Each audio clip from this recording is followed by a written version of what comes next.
also, when I was asked to help host this event, of course, I gladly said that I would do that. And I think by the time I finish talking to you, you'll understand my passion for this organization and why it was so easy for me to say, certainly, I'd be glad to. I want to tell you a little bit about how I came to Experience Corps, because I think it adds a certain dimension to what else is out there in terms of volunteering for people, and why I made a decision that I did to be a volunteer for Civic Corps. My experience is that most of us on the verge of a retirement are looking for some kind of volunteer work. I mean, I'm amazed at those people that I know, my friends. Were certainly ready to reach out to the community, but they were looking for something that really matched with them. My generation particularly has arrived at retirement with the beneficiaries of a very prosperous economic time in our country's history. And so we have a lot to be thankful for. We have a lot to give back. And I certainly feel that sense among my friends. My search for a retirement, for a volunteer situation, happened about 2 years before I retired. I was a teacher and a reading specialist at San Valley Schools, and I was looking for a certain kind of volunteer assignment. Well, what really helped me in knowing what to look for was that I came across this book in the library accidentally. It's called Prime Time: How Baby Boomers Will Revolutionize Retirement and Transform America. So small, I feel, by Mark Friedman. And in it, he happened to talk about an organization called, the evolution of an organization called Experience Corps, that was a fledgling idea in the mind of John Gardner many, many years before. And this was just developing at the time that I was reading about it. And they had a couple schools in San Francisco. The book talked about how they all came to be, all of the philosophy behind it. I was extremely impressed with the whole thing. But the schools at that time were only in San Francisco, and it was too far for me to go at the time. And so I wrote it off, but it gave me a benchmark in a way of what I was really looking for in a volunteer organization, in a literacy organization particularly. First of all, I knew, particularly from this book, that I certainly wanted to be involved with a group of volunteers. I wanted it to be a teamwork situation. I was motivated by working with other people, and the whole idea of collaborating with volunteers was very important to me.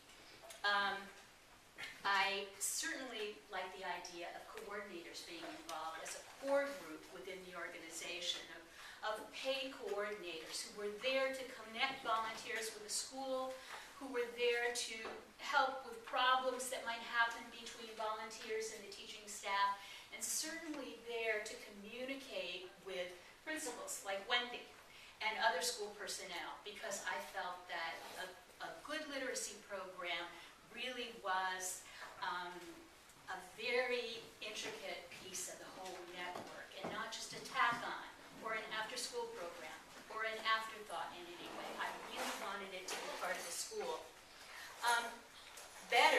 Best would be if members of the community that we went to serve were also part of the organization.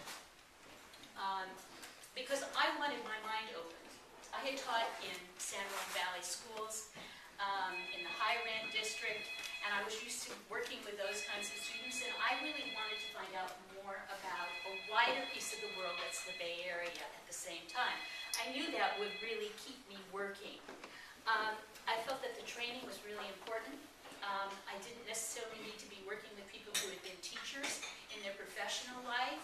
I actually look forward to working with people who were not in the teaching profession, because I think they have so much to add to teaching students and education. But I felt the training was really important, and I felt that the ongoingness of the training was also important, because people who get in volunteer situations, who are working in volunteer situations, are constantly facing problems of an educational nature, and they need help with that kind of personal evolution that they go through, become better teachers and better volunteers. serious organization.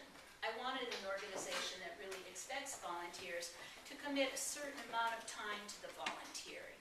And I felt personally from working with students all the years that I did, that a minimum of 2 sessions a week with a student, particularly someone who is a beginning reader, is really important. The continuity was important.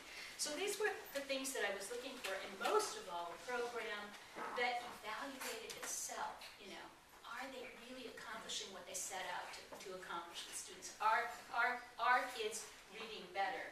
Are the scores going up? Are kids feeling more comfortable with the reading? And I certainly felt that that was important. I thought it would be easy to find. There are lots of literacy groups in the Bay Area. The Bay Area is filled with people who are anxious to do that kind of work and do that. But I found that it was amazingly difficult to find that kind of an organization. And I went to volunteer placement groups, told them what I really was hoping to do. I went to attend orientations in different literacy groups to find out what they were all about and how they worked. I really tried to shop around. And in a moment of self-delusion, and it really was self-delusion, I thought that I might start an organization. Very glad I never took it.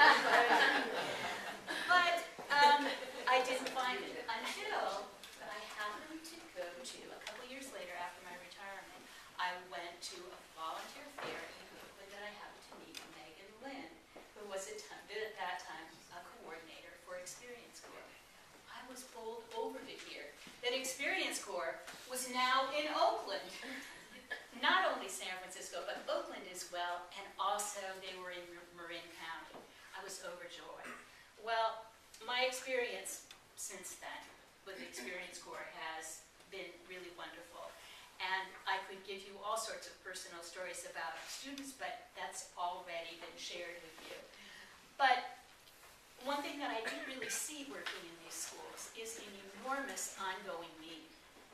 I mean, if I could copy the volunteers that I work with, wonderful volunteers that I work with, you know, ×3 in my school, I bet that there would easily be a wonderful place for it. There are kids who are really going without.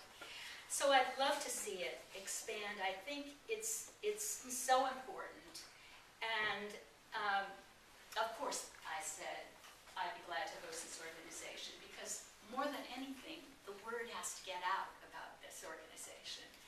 And there are a number of people in the organization who are doing a good job doing that. But any opportunity